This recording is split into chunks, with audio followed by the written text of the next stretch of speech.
राजा जयचंद्र को शिकार करने का बेहद शौक था।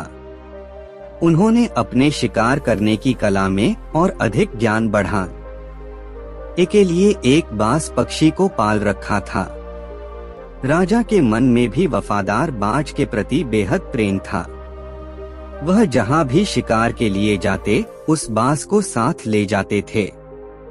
एक दिन राजा जयचंद्र शिकार करने गए। शिकार का पीछा करते करते वह बहुत दूर निकल गए। तब राजा ने बाज से कहा, हे मित्र, शिकार तो हाथ से गया, अब तो बहुत प्यास लगी है, पानी की तलाश करो। बाज जयचंद्र की बात सुनकर पानी की तलाश में उड़ गया। पानी ढूंढते ढूंढते बाज परेशान हो गया, मगर उसे कहीं पानी नजर नहीं आया। निराश होकर वफादार बाज राजा जयचंद्र के पास वापस लौट आया और बोला, हे राजन, मुझे क्षमा करे, मुझे कहीं भी दूर दूर तक पानी नहीं दिखाई दिया। राजा जयचंद्र ने बाज से कहा, अब मेरा क्या होगा, मारे प्यास के हमारे गले में कांटे चुभ रहे हैं।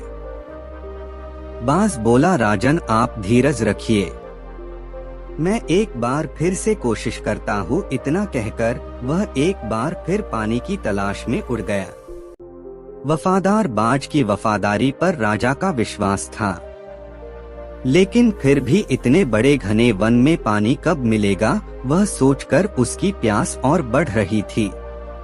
उसके जाते ही राजा ने इधर उधर देखा तो एक पेड़ के पास पानी की बूंद टपकती देखकर बड़े प्रसन्न हुए और अपना थैला खोलकर कटोरा टपकती बूंद के नीचे रख दिया। पानी बूंद बूंद करके कटोरे में भरने लगा। अभी कटोरा भरा ही था तभी बाज उड़ता हुआ उधर आ पहुंचा। बाज ने पानी के कटोरे की ओर देखा। उसी क्षण राजा जयचंद्र ने कटोरा उठाया और पानी पीने के लिए जैसे ही मुंह की ओर बढ़ाया, बाज ने तेजी से उड़कर अपने पंजे से झपट्टा मारकर कटोरे का पानी गिरा दिया।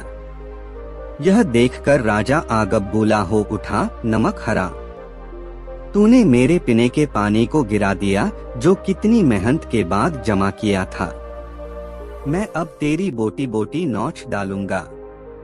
इतना कहकर राजा ने म्यान से अपनी तलवार खींचकर बाज की गर्दन काट दी। बाज कुछ क्षण तड़पता रहा और शांत हो गया। राजा उदास सा वहीं बैठ गया। कुछ देर वह उल्टे पड़े कटोरे की ओर देखता रहा। अचानक राजा के मन में एक सवाल बिजली की तेजी की तरह आया। आखिर पानी पेड़ के ऊपर से कैसे और कहां से आ रहा है? और राजा ऊपर नजरें उठाकर देखने लगा।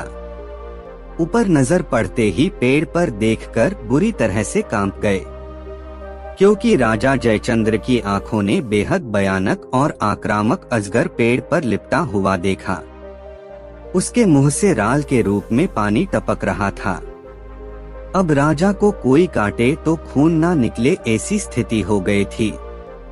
वह वहीं बैठकर वाफदा और बाज के धड़ को हाथों में उठाकर पछताने लगे। मगर अब क्या था? बिना सोचे समझे उन्होंने अपने सबसे वफादार बाज को मार दिया था। राजा जयचंद्र रोते हुए अपने महल आए। सिख इस प्रकार से वफादार बाज की इस रोमांचक हिंदी कहानी में सीख मिलती है कि सच ही कहा गया है, बिना देखे सुने सोचे समझे किया गया काम आपको पछतावे के सिवा कुछ नहीं देगा।